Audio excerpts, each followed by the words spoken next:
একটা বাচ্চা কত কিউট। মাশাআল্লাহ মাশাআল্লাহ, দেখেন কত কিউট লাগতেছে। কি একটা অবস্থা। আয় হায় আয় হায় আয় হায় আয় হায়, এটা কোনো কথা? আসসালামু আলাইকুম এভরিওয়ান, আশা করি সবাই খুব ভালো আছেন, সুস্থ আছেন। দীর্ঘ 2 ঘন্টার মতো ননস্টপ বৃষ্টি হয়েছে। বৃষ্টি হওয়ার পরবর্তীতে এখন মাত্র দিনটা ভালো হয়েছে, যার কারণে ভাবলাম যে ভিডিও একটা করি। আমাদের হাঁসের ডিমগুলো সর্বশেষ আপডেটটা আজকের ভিডিওতে দিব, যে পরবর্তীতে কয়টা বাচ্চার মতন ফুটে বের হইতে পারছে। আমাদের মেশিন কিন্তু অলরেডি আমি অফ করে দিচ্ছি। তো ফার্স্ট আগে আমাদের ছাদের কিছু আপডেট দেই, দেন তার পরবর্তীতে আমাদের দেশি হাঁসের ডিমগুলোর কি খবর, কয়টা বাচ্চা ফুটলো, কয়টা ডিম নষ্ট হইলো, সবকিছু দেখাবো। বৃষ্টি শেষে এই হচ্ছে কি আবহাওয়ার অবস্থা। তো আজকে যদি সন্ধ্যার পরে চাঁদ উঠে তাহলে কালকে হচ্ছে গিয়ে ঈদ। তো এখন আমি চাচ্ছিলাম হচ্ছে গিয়ে আমাদের ঈদের আগে আমাদের ছাদের যে হাঁসগুলো আছে ওই জায়গাটা আর কি সম্পূর্ণ পরিষ্কার করে ফেলি।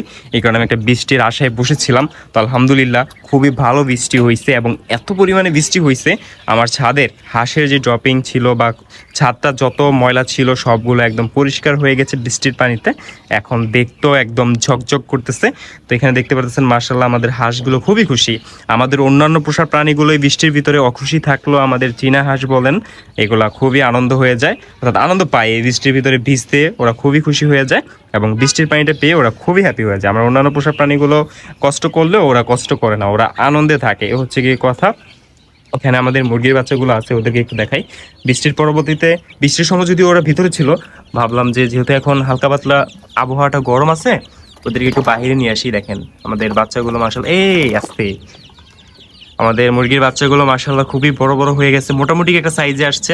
আপনারা যদি খেয়াল করেন দেখবেন ওদের সবগুলো বাচ্চার দেখেন তো কি একটা অবস্থা। আয় হায় আয় হায় আয় হায় আয় হায়, এটা কোনো কথা? এই কারণেই তো আলগাই না। আরো কয়েকটা পড়ছেনি, দেখেন আরেকটা পড়ছে এখানে।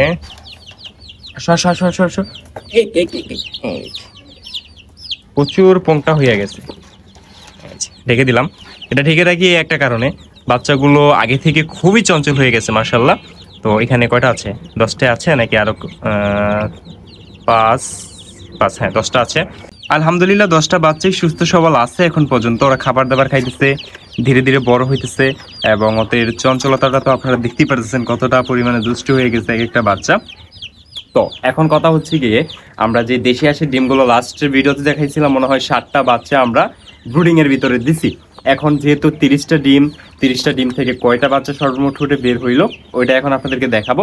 অলরেডি আমি আমার মেশিন থেকে বাচ্চাগুলোকে আলাদা করে ফেলছি, ব্রুডিং জায়গার ভিতরে রেখে দিছি, ওইটা এখন আপনাদেরকে দেখাই। যদিও মোটামুটি অনেকগুলো বাচ্চাই ফুটছে, বাট কিছু কিছু বাচ্চা ডিমের ভিতরে মারা গেছে। যেমন এই বাচ্চাটা, যেহেতু সবগুলো আলাদা করে ফেলছি, আরো কয়েকটা বাচ্চা ছিল ডিমের ভিতরে মারা গেছে, এবং বেশিরভাগ ডিম থেকে বাচ্চা ফুটে বের হয়েছে আলহামদুলিল্লাহ। চলেন আপনাদেরকে আমি দেখাই। আচ্ছা, আমাদের লফটে যতগুলো বাচ্চাই হয় না কেন, আমি এই জায়গাটার ভিতর ব্রুডিং করি, আপনারা সকলেই জানেন। সেম ওই কাজটাই করছি। আমাদের যে হাঁসের বাচ্চাগুলো ফুটে বের হয়েছে, যেহেতু আবহাওয়াটা তেমন একটা ভালো না, সেখানে ওদেরকে একটু তাপ দিতে হবে, যার কারণে এই জায়গাটার ভিতরে একটা ব্রুডিং সেট আপ আমি তৈরি করছি। যেহেতু অনেকগুলো বাচ্চাই ফুটে বের হয়েছে, আমরা আগে ফার্স্টে ক্রেটের ভিতরে ব্রুডিং করতাম, বাট এখন তো আর ক্রেটের ভিতরে এতগুলো বাচ্চা একসাথে রাখা যাবে না। সেই কারণে আমাদের কাছে এরকম একটা চাঙ্গারি না কি বলে, আমি সঠিক বুঝতে পারতেছি না, চাঙ্গারি মেবি বলে, এটা ছিল। মোটামুটি বড় সাইজের ছিল। চারো সাইড দিয়ে আমি এরকম কার্টন দিয়ে একটা শেপ বানাইছি, যেন বাচ্চাগুলো পড়ে না যায় এবং যেন তাপটা ঠিকঠাক মতন থাকে। এই দেখেন মাশাআল্লাহ মাশাআল্লাহ, সবাই মাশাআল্লাহ বলবেন অবশ্যই। এই হচ্ছে গিয়ে আমাদের দেশি হাঁসের বাচ্চা। দেখেন মাশাআল্লাহ কতগুলো বাচ্চা হয়েছে, ছোট ছোট কিউট কিউট বাচ্চা হয়েছে। আলহামদুলিল্লাহ সবগুলো বাচ্চাই মোটামুটি ঝরঝরা হয়ে গেছে। ওদেরকে আজকে সকালবেলায় আমি সবগুলোকে আলাদা করে দিয়েছি। সকালবেলায় আমি ভিডিও করতে পারি নাই, যেহেতু আজকে চাঁদ রাত, একটু কাজকর্ম তো আসছে, ওইটা আপনারা জানেন। তো সেই কারণে এখন এসে আমি ভিডিওটা করতেছি যে না, এই জিনিসটা আপনাদেরকে দেখানো দরকার। আপনারা অনেকে আশায় বসে আছেন হয়তো বা, যে আমাদের সর্বশেষ আমাদের দেশে হাঁসের ডিমগুলো থেকে কয়টা বাচ্চা ফুটে বের হইলো, যার কারণে আপনাদেরকে আমি দেখাচ্ছি। খুবই সুন্দর হয়েছে মাশাআল্লাহ বলবেন সবাই। তো এখানে এখন কথা হচ্ছে, এখানে কয়টা বাচ্চা আছে। এখানে বাচ্চা হচ্ছে গিয়ে 26টা। আমরা বসিয়েছিলাম হচ্ছে গিয়ে 30টা ডিম দিয়ে। 30টা ডিম থেকে যখন আমরা 7 দিন পরে চেক করতে চাই, তখন আমরা দেখতে পাই যে একটা ডিম আর কি নষ্ট হয়ে গেছে, একটা ডিম আর কি জমে নেই। হ্যাঁ, তার মানে আর 29টা ডিম জমছিল। তো 29টা ডিম থেকে আমরা 26টা বাচ্চা পাইছি, এবং তিনটা বাচ্চা আর কি ওরা ডিম থেকে বের হতে পারে নাই। তাছাড়া এখন পর্যন্ত যেসব বাচ্চাগুলো বের হয়েছে আলহামদুলিল্লাহ সবগুলো বাচ্চাই সুস্থ সবল আছে এবং ভালো আছে। ওইটা আপনারা দেখতেই পারতেছেন। ওরা হালকা হালকা করে খাবার দাবার খাচ্ছে, ওদেরকে ফিড দিয়ে দিছি, ঠুকরি ঠুকরি খাবার দাবার খাচ্ছে। এখানে পানি দিয়ে দিছি, পানি খাচ্ছে। আই হোপ আমাদের এই বাচ্চাগুলোকে আমরা সুস্থ সবলভাবে বড় করতে পারবো। সবাই দোয়া করবেন ইনশাল্লাহ। তো এই যে দেখেন কতগুলো ছোট ছোট পুচকু পুচকু বাচ্চা, আমি একটা ধরি না। দেখেন, আসো আসো আসো আসো। এই যে এই হচ্ছে কি একটা বাচ্চা, কত কিউট, মাশাল্লাহ মাশাল্লাহ, দেখেন কত কিউট লাগতেছে। এই যে, আচ্ছা ওরা ভয় হইতেছে, ওরা থাক আপাতত এখানে। পরিমাণে বৃষ্টি হইছে, আমাদের ঘুঘু পাখির লফটের ভিতরেও পানি চলে আসছে। দেখেন ভিতরে যদি খেয়াল করেন, ঘুঘু পাখির কলোনিটার ভিতরে ভিজে গেছে। এই যে এইখান দিয়ে পানি আসা শুরু করছে এবং ভিতরে একটু লিক আছে, ওইখান দিয়েও পানি আসে। এবং ভিতরে আমাদের এই যে ডিমের খোসাগুলো আছে, আমাদের অন্যান্য কোয়েল পাখিগুলো আছে, আমি একটু ঘুঘু পাখিগুলো দেখাই। আমি লাইটটা জ্বালিয়ে নিলাম, এখন সুন্দরভাবে দেখাতে পারবো। আপনারা যদি দেখেন দেখতে পারবেন, ওই দেখেন, দেখছেন ভিতর দিয়ে ভিজে আছে।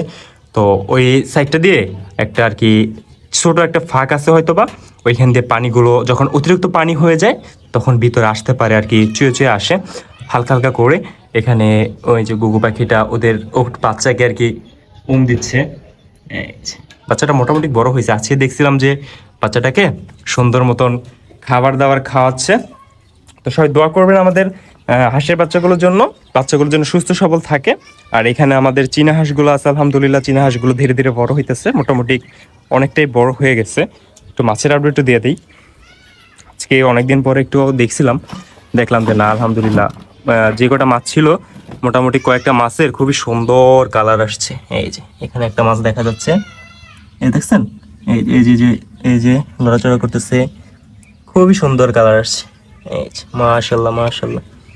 এই যে আছে মোটামুটি। এই এটা কি করছে, তেলা পোকা বের হয়েছে, মানে দেখো আল্লাহ কি একটা অবস্থা। আসো, এটা উঠাইতে পারবো? এই যে পড়ছে। কে রে, হ্যাঁ তুই আমার মাছের পুকুরে গেছিস কেন? হ্যাঁ, আর জায়গা না পাইয়া তুই আমার মাছের পুকুরে গিয়া পড়ছস, এটা কোনো কথা হইলো? আচ্ছা, এইখানে মাছগুলো আছে, ওদেরকে কিছুক্ষণ আগে খাবার দাবার দিছি। আজকের ভিডিও ছিল এই পর্যন্তই। আমাদের হাঁসের ডিমগুলো থেকে সর্বশেষ কয়টা বাচ্চা ফুটছে ওই আপডেটটা দেখানোর জন্য ভিডিওটা করা। তো সকলকে অগ্রিম ঈদ মুবারক। যদি আজকে চাঁদ রাত হয়, কালকে ঈদ, সকলকে ঈদ মুবারক। তো ইনশাল্লাহ দেখা যাক ঈদের ভিতর আমরা ভিডিও দেই কিনা। আর আমাদের ভিডিওগুলো আপনারা কোন জেলা থেকে দেখছেন অবশ্যই নিচে কমেন্ট করে জানাবেন। আমাদের ছোট ছোট বাচ্চাগুলো আপনাদের কাছে কীরকম লাগছে অবশ্যই নিচে কমেন্ট করে জানাবেন। ইনশাল্লাহ ঈদের পর থেকে আমরা আমাদের চ্যানেলের ভিতরে আরও নতুন নতুন পোষা প্রাণী আনার চেষ্টা করব। তো আজকের ভিডিও ছিল এ পর্যন্ত। সব ভালো থাকবেন, সুস্থ থাকবেন, দেখা হবে পরবর্তী কোনো নতুন ভিডিওতে। আজকের জন্য আল্লাহ হাফেজ।